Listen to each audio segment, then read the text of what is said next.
Firefighters get thrown into dangerous situations on a near daily basis, but for some, the flames are not the biggest health risks about their job.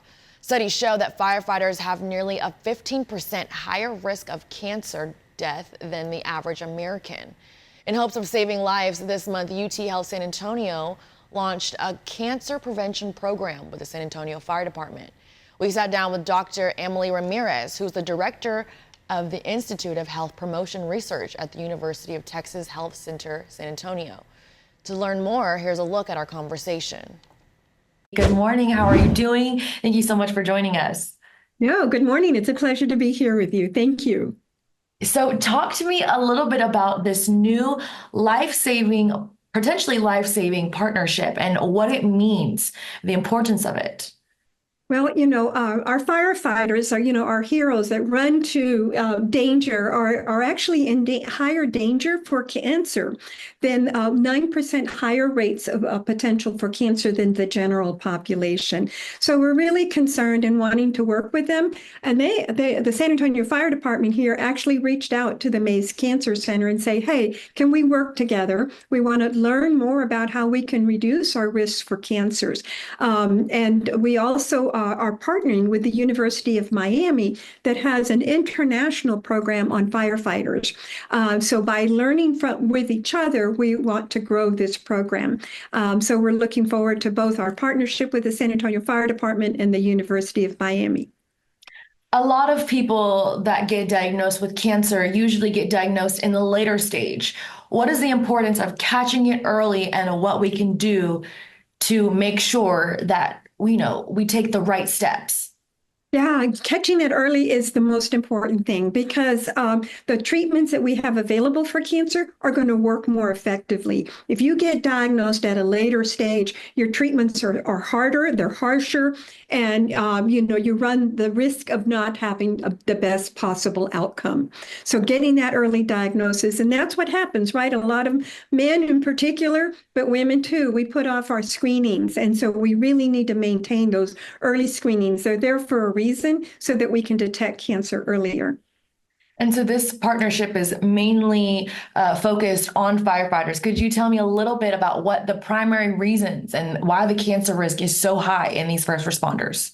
Well, our first responders are running into now fires that are more chemical based. There's a lot of different types of particles that go into a home, for example, what the furniture is made out of, what the sofas and the combustion of fire and the toxic fumes that are coming from some of these things. So that's just running into a regular home. Now think about going into an industrial settings, where there's other oils and chemicals that might be there causing explosives. And their equipment is designed to protect them from that, but not totally, so they are exposed to these different kinds of hazards that occur during these fires. And so we want to learn with them and over time, what potential these exposures might have on them. Are there any types of particular cancer that is mostly found in firefighters? We find that there are different kinds of cancers, such as leukemia, different types of multiple myelomas, some brain cancers, colon, prostate, testicular cancer. Again, there's a wide breadth, not necessarily us right now conducting this information, but are the suits that our firefighters wear, are they protective enough? They might protect them against the fire, but are they protecting them from any chemicals or other harms, penetrating those materials, right, that might be impacting their body? They've also learned the importance for our firefighters to immediately take off those suits and not rewear them for another fire. That those have to be clean and kind of, totally sanitized before they're put them back on again. So they're not putting those same extracted chemicals on. So there's so much to learn in this area, not only direct impact, but also, the equipment that they use and how well is it protecting them. So it's a little bit of engineering, it's a little bit of, medical research, and then also education and prevention. How many people, if you don't mind me asking, have already signed up to be a part of this study that you guys are conducting? Well, right now it's we're working just with the committee, the cancer committee from the San Antonio Fire Department to kind of prioritize the areas that they'd like to work on. We're going to be doing a special study with our women who are firefighters and learning a little bit more about their risk. We just are starting a pilot study that is just in the planning stages right now to follow our firefighter women and to see if their risk is being increased for any kind of breast or cervical type cancer. How is this being studied? What kind of steps are being taken?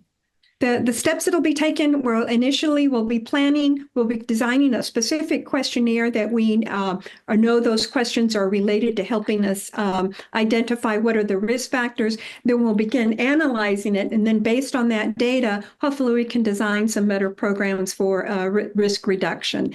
Another program that we're working on is oftentimes even our healthcare providers aren't aware that our firefighters might be at higher risk. So we're doing a joint education program with our firefighters as well as our primary care providers to inform them that if they have a patient who designate firefighting as one of their occupations, that here are some additional tests or screening that they should do for those individuals. So it's a two-process education, one for the firefighters and the other is also for our primary care providers.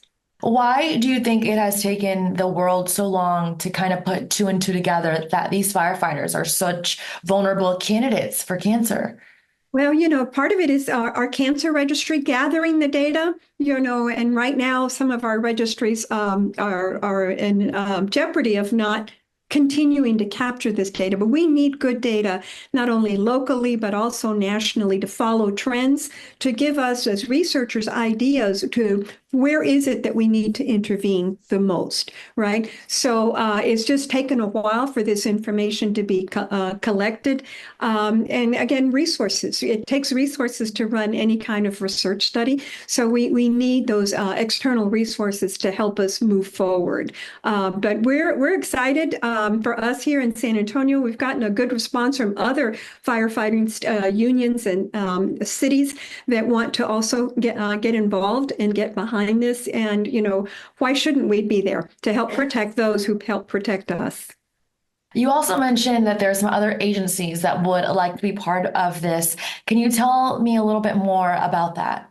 Well, this is where we're working very closely with the University of Miami. They have an annual meeting that brings different groups together because our firefighters, we have not only those that are city and county employees, but we have those that are in rural areas. Many of them are volunteer firefighters, right? And so, but they have similar exposures. So we are wanting to work together, other institutions in addition to UT Health, but Texas A&M and others are wanting to partner in this opportunity. I'm going to leave you with one last question. If I'm a firefighter and I'm watching this right now and I'm scared, what is the next step that I should take? The next step is really, go to your primary care provider. Let them know that you're a firefighter and tell them that you'd like a full set of screenings to make sure that your health is in the right condition. Oftentimes our firefighters are younger, right? And they don't necessarily fall within the screening guidelines. But if you're at high risk, just make sure that you discuss that with your providers so that they can really monitor you on a regular basis. And, many people are so reluctant to coming in for their yearly screening, but right now, that's the one thing that we can do to help reduce our risk for cancer. Thank you, Dr. Ramirez. This is a beautiful thing, this partnership, and I can't wait to get more information to see where this study where it goes, and hopefully it definitely makes a difference in these firefighters' lives. We appreciate you so much this morning. No, thank you so much for the opportunity to share, and we're ready to grow and find resources so that we can help do the work. So thank you. Yes, big thank you again to Dr. Ramirez and her team for the great work that they're doing to serve our real-life heroes.